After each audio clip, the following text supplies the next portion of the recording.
नमस्कार शेतकरी मित्रांनो, स्वागत आहे सर्वांचं ॲग्रिकल्चर इंडिया ब्लॉग या यूट्यूब चॅनलमध्ये. तर आजच्या व्हिडिओमध्ये मित्रांनो आपण पाहणार आहे 265 या ऊसाच्या जातीमध्ये लागवड करताना दोन सरीमधील अंतर किती असावे, किती ठेवावे या संदर्भातली सविस्तर माहिती मित्रांनो आपण या व्हिडिओमध्ये पाहणार आहे. त्यासाठी मित्रांनो आपण काय करा, व्हिडिओ शेवटपर्यंत पहा, म्हणजे खूप छान सुंदर माहिती आपणाला ह्या व्हिडिओच्या माध्यमातून मिळेल. दुसरी गोष्ट, तुम्ही जर माझ्या चॅनलवरती प्रथम व्हिडिओ पाहत असेल, चॅनलला सबस्क्राईब केलं नसेल तर मित्रांनो चॅनलला सबस्क्राईब करा आणि आपल्या इतर मित्रमंडळींनासुद्धा हा व्हिडिओ शेअर करा, म्हणजे खूप छान सुंदर माहिती त्यांना या व्हिडिओच्या माध्यमातून मिळेल. तर मित्रांनो काय होतं पहा, पूर्वी आपण सरी काढत असताना साध्या पद्धतीने सरी काढायचो. मग ती ट्रॅक्टरची असो किंवा बैलाची असो, आणि मग ती साध्या पद्धतीने सरी काढल्याच्यानंतर आपण लागवड करायचो.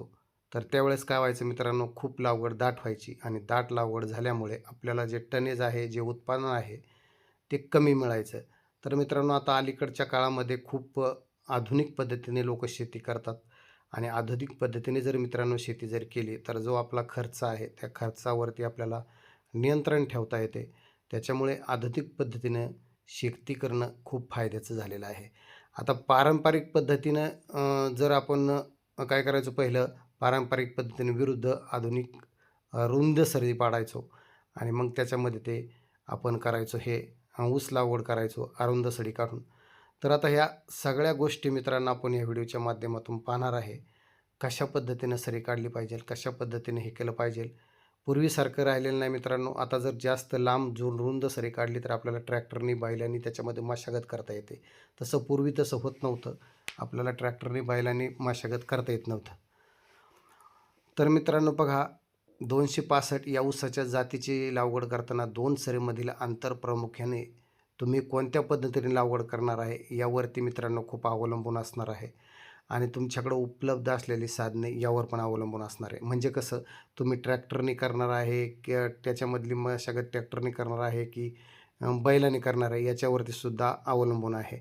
कारण जर तुम्ही खूप कमी अंतर ठेवलं तर त्याच्यामध्ये ट्रॅक्टर चालणार नाही, त्याच्यामध्ये बैलच चालेल.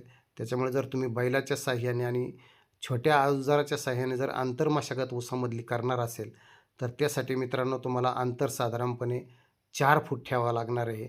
4 ते 4.5 फूट अशा पद्धतीने तुम्हाला ते अंतर ठेवावं लागणार आहे मित्रांनो. आणि त्याच्यामध्ये मित्रांनो मध्यम भारी जमिनीसाठी ते अंतर योग्य ठरते.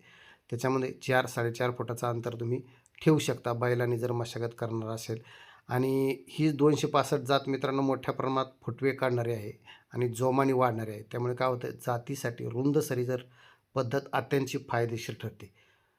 तर काय मग त्यासाठी मित्रांनो आपल्याला काय करायचं आहे, जर आपण ट्रॅक्टरने किंवा आणखी दुसऱ्या याने करणार असेल लागवड त्याच्यामध्ये आंतरमशागत, तर कमीत कमी मित्रांनो 5 आणि जास्तीत जास्त 6 फुटाची जर सरी मित्रांनो आपण जर ठेवली तर मित्रांनो काय होतं, समोर बघू शकता खूप छान सुंदर प्रकारचे फुटवे आलेले आहेत. तर आम्ही हे अंतर जवळपास 5 ते 6 फुटाचं मधलं अंतर ठेवलेलं आहे. तुम्ही बघू शकता खूप छान सुंदर फुटवे निघलेले आहेत. आणि त्याचं कारण म्हणजे काय होतं मित्रांनो, आपण जर सरी मोठी ठेवली तर त्याचा फायदा काय होतो, तर ऊसाला मित्रांनो सूर्यप्रकाश आणि हवा भरपूर मिळते, ज्यामुळे कांड्यांची संख्या किंवा जाडी वाढते आणि वजनही जास्त मिळते. तसेच मित्रांनो ट्रॅक्टरच्या साहाय्यानं आपण जर जास्त अंतर ठेवलेलं असेल तर ट्रॅक्टरच्या साहाय्यानं आपल्याला अंतर मशागत करता येते. त्याच्यामुळे आम्ही जे हे अंतर ठेवलेलं आहे जवळपास 5 ते 6 फुटाचं मधलं अंतर ठेवलेलं आहे. बघू शकता. आणि 2 ऊसामधील अंतर मित्रांनो जवळपास 1.5 ते 2 फुटाचं ठेवलेलं आहे. म्हणजे तुम्ही बघू शकता खूप छान सुंदर असे फुटवे या 265 ऊसाला निघलेले आहे. तर अशा पद्धतीने जर मित्रांनो तुम्ही जर ऊसाची सरी काढताना अशा पद्धतीने जर लागवड केली तर मित्रांनो, जर तुम्हाला मित्रांनो त्याच्यामध्ये ठिबक सिंचनचा करायचा असेल तर ती पद्धत सर्वोत्तम चांगली आहे. तर त्याच्यासाठी मित्रांनो अंतर कसं पाहिजे, 2 ऊसामधील अंतर 2 फूट किंवा मग 3 फूट अंतर 2 ओळी आणि त्यानंतर 5 किंवा 6 फुटाचा मोकळा पट्टा.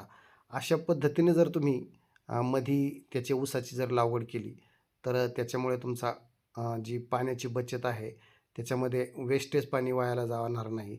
आणि मित्रांनो जी मधलं तुम्ही जर मध्ये ठेवलेलं आहे ही जागा साधारणपणे 3-4 फुटाची, 4-5 फुटाची, तर त्याच्यामध्ये मित्रांनो तुम्ही आंतरपीकसुद्धा घेऊ शकता. कारण 3-3.5 महिन्यापर्यंत ऊस हा चांगला रान झाकळत नाही आणि तोपर्यंत मित्रांनो 3-3.5 महिन्यामध्ये तुम्ही आंतरपीकसुद्धा त्याच्यामध्ये घेऊ शकता. म्हणजे त्याच्यामध्ये डबल फायदा तुम्ही घेऊ शकता. तर आता साधारणपणे जर तुम्ही हे अंतर जर ठेवलं, तर त्याच्यामध्ये मग तुम्ही हरभरा घेऊ शकता, कोबी घेऊ शकता, भुईमूग घेऊ शकता. ज्याला शक्य आहे ते घेऊ शकता. पण आम्ही यामध्ये कोणत्याही प्रकारचं पीक घेतलेलं नाही. त्याच्यामुळे तुम्हाला शक्य असेल तर तुम्ही ते घेऊ शकता. मग लक्षात आलं असेल तुमच्या मित्रांनो, 265 ऊसाला जर लागवड करायची असेल तर साधारणपणे 2 सऱ्यांमध्ये अंतर 5 ते 6 फुटाचं असणं गरजेचं आहे. त्याच्यामुळे काय होतं, ऊसामध्ये हवा खेळती राहते, ऊसाला पुरेसा त्याच्यामध्ये हवा भेटते आणि ऊसाची जाडी वगैरे चांगल्या प्रकारची होते. त्याच्यामुळे मित्रांनो 2 सरींमधील अंतर हे 5 ते 6 फुटाचं 265 सरीसाठी असावं. आणि त्याच्यानंतर मित्रांनो तुम्ही लागवड करताना योग्य काळजी घेणं, मग त्याच्यामध्ये तुम्ही सरी पाडल्याच्यानंतर खत वगैरे घालणे, ह्या अनेक गोष्टी आहे याच्यामध्ये. याच्यासुद्धा मी व्हिडिओ मित्रांनो चॅनलवरती टाकलेले आहे. तर ते सुद्धा व्हिडिओ मित्रांनो तुम्ही नक्कीच बघू शकता. पाठीमागं चॅनलवरती टाकलेले आहे. तर तुमच्या लक्षात आलं असेल, ही आता आम्ही समोर लागवड केलेली आहे. ही जवळपास 9 ते 10 एकर ऊसाची लागवड केलेली आहे. तर ही लागवड मित्रांनो आम्ही 5 ते 6 फुटाचं सरीमधलं अंतर ठेवलेलं आहे.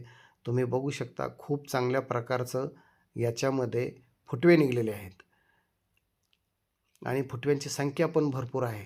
आता मित्रांनो काय होतं, हे मधलं जे अंतर आहे तर याच्यामध्ये आपल्या ट्रॅक्टरने अंतर मशागत करण्यासाठी किंवा मग बैलाने सुद्धा अंतर्गत मशागत करण्यासाठी खूप फायदा होतो. त्याच्यामुळे आणि मित्रांनो दुसरी गोष्ट, आपण जास्त अंतर ठेवल्यामुळे ऊसाला जी हवा आहे ती हवा खेळती राहते आणि खेळती हवा राहिल्यामुळे पुरेसा सूर्यप्रकाश त्या ऊसाला मिळतो आणि त्याच्यामुळे मग ऊसाची वाढ चांगल्या प्रकारची होते. अशा पद्धतीने जर आपण सरी जर काढली आणि त्याच्यामध्ये जर 265 ऊसाची लागवड जर केली, तर मित्रांनो आणि त्याची योग्य लागवड केल्याच्यानंतर त्याच्या आळवण्या केल्या आणि आपलं योग्य प्रमाणात खतं वगैरे दिली, वेळेत खतं जर दिली, तर मित्रांनो एकरी तुम्ही 100 ते 150 टन ऊस हा काढू शकता. आणि आम्ही या पद्धतीचा ऊस आम्ही सुद्धा काढलेला आहे. जवळपास 100च्या आसपास आम्ही उत्पादन एकरी काढलेलं आहे. तर आपण सुद्धा एवढं उत्पादन काढू शकता.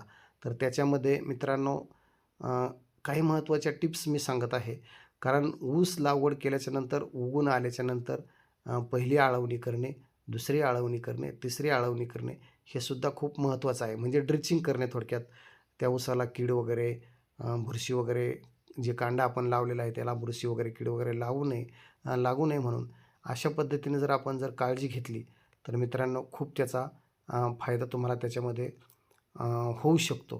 त्याच्यामुळे अशा पद्धतीनं जर तुम्ही योग्य व्यवस्थापन जर केलं, तर मित्रांनो बऱ्याचदा आपल्याला त्याच्यामध्ये चांगल्या प्रकारचा फायदा होतो.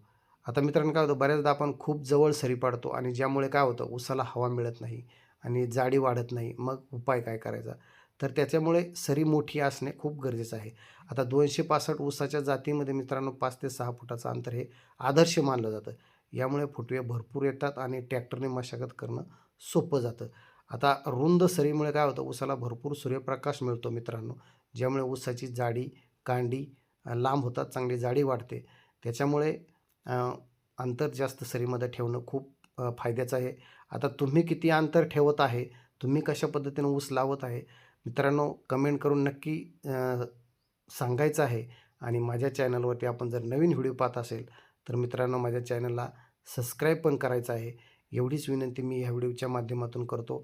आणि दुसरी गोष्ट मित्रांनो, चॅनलवरती मी खूप चांगल्या प्रकारचे व्हिडिओ टाकलेले आहेत. तर ते व्हिडिओ मित्रांनो आपण जाऊन बघा.